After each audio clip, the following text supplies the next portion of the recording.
Aha reka nangire nsuhuza abakunzi ba YouTube channel ya Pareki Patrick. Ngira ngo turamenyeranye, turasanganywe inshuti n'abavandimwe bakurikira imyitozo cyangwa amasomo hano kuri ino YouTube channel. Ababimenyereye ngira ngo nibura rimwe mu minsi 3 cyangwa 4 ntabwo najyaga mpfa kuyirenza, kereka wenda hari indi mpamvu ibyihishe inyuma, uploadingagaho isomo cyangwa umwitozo.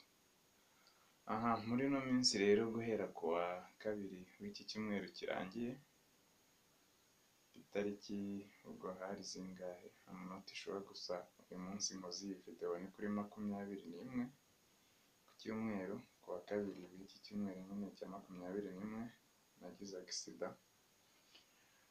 Ngira ngo nyuma ya gitari nyine umuntu abakora indi myitozo akina gira ate, yewe undi nkina na football.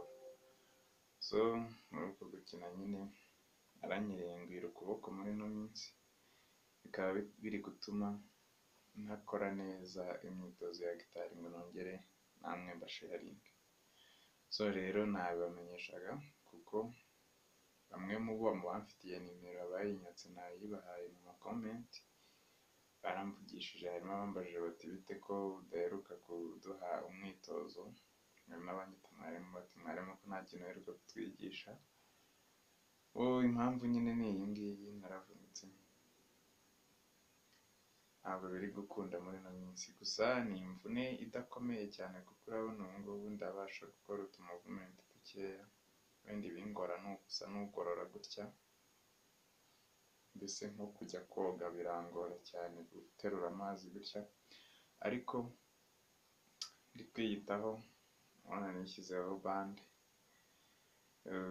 mfite na pomade n'utundi tuntu twibanze ku muntu wavunitse.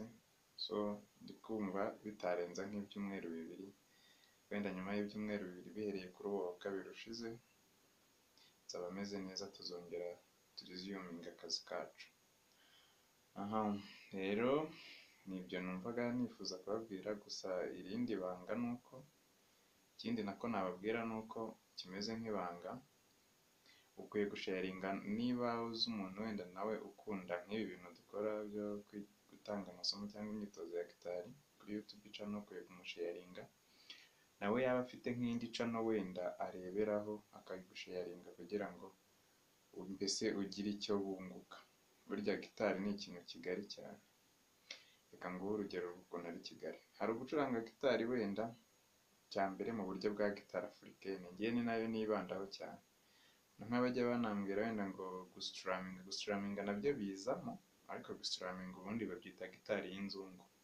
Rero gustraminga ni gitari y'inzungu. Ubundi gitari africaine ni ugucuranga umurya nyine, ugakoresha intoki zose ugacuranga umurya, umuntu akawumva mu gutwi akumva ko uraryoshye.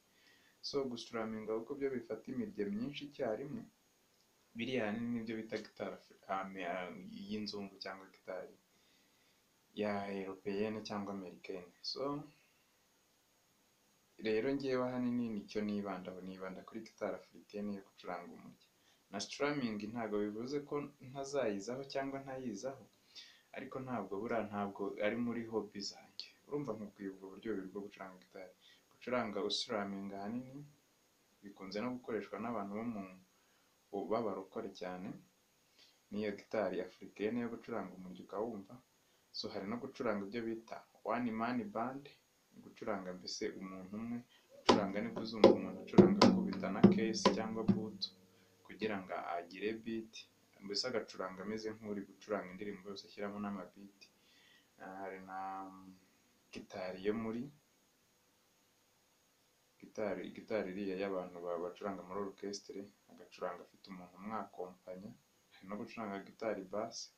Mbese ibyo byose urumva ni ibintu byinshi. So bitewe na hobby yawe n'ibyo ukunda, kuko byanga bikunde nujya gucuranga gitari uzajya uvuga uti ngewe wenda ndashaka gucuranga gitari, njye ncuranga akaririmbo gacurangwa n'umuntu umwe kandyohera runaka. Wenda nushaka no gucuranga izo muri orchestre nabwo uzajya bisaba ko witabaza undi muntu akakwakompanya, kuko hari ibintu utacurangira byose icyarimwe, niyo babicuranga icyarimwe bitaza bifite uburyohe nk'ubwo iyo umuntu akwakompanyije bigira. Aha, ndumva rero ibyo byose byaba impamvu y'uko hari umuntu uzi ukunda gitari wamusharingiye YouTube channel ntiyabura ikimwigisha, nawe hari n'indi channel ubonye itanga amasomo wayisubscribingaho kugira ngo ujye uyakurikira rwose neza witonze.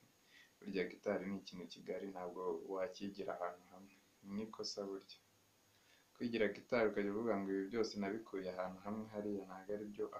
Buri muntu kimwe n'uko nubona umuntu ucuranga uzamukurikire, niyo wabona ari umuntu utangira ntiyabura akantu akwigisha uburyo bafata.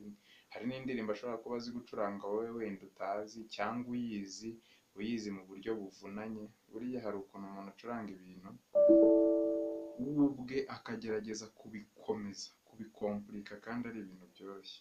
So ushobora gusanga rero wowe uri gucuranga ibintu bikomeye bigukomerera, cyangwa ukabicuranga ariko biza bikomeye, kandi hari undi ku ruhande uri gutangira ibicuranga byoroshye bikaza bimeze neza. So ibyo byose rero ni zimwe mu mpamvu zatuma ubonye umuntu ku ruhande acuranga gitari, ubonye channel runaka yigisha gucuranga gitari, wayisubscribingaho ukajya wunguka ikintu. Ngira ngo rero wenda ikindi navuga ni uko hari amasomo nari naragerageje gukamera ndanaya editing ariko mbona hajemo high contrast, so urumuri ni rwinshi cyane mbona ntabwo agaragara neza. Gusa wenda abantu bakomeje kubinsaba mu comment n'iki, nayo masomo nayashyiraho hanyuma nazamara gukira nkongera nkayasubiraho. Ngira ngo rero nibyo nari mfite kubabwira abakurikiye YouTube channel yanjye, hanyuma nkababwira ngo mukomeze mwirinde coronavirus, ni icyorezo nyine.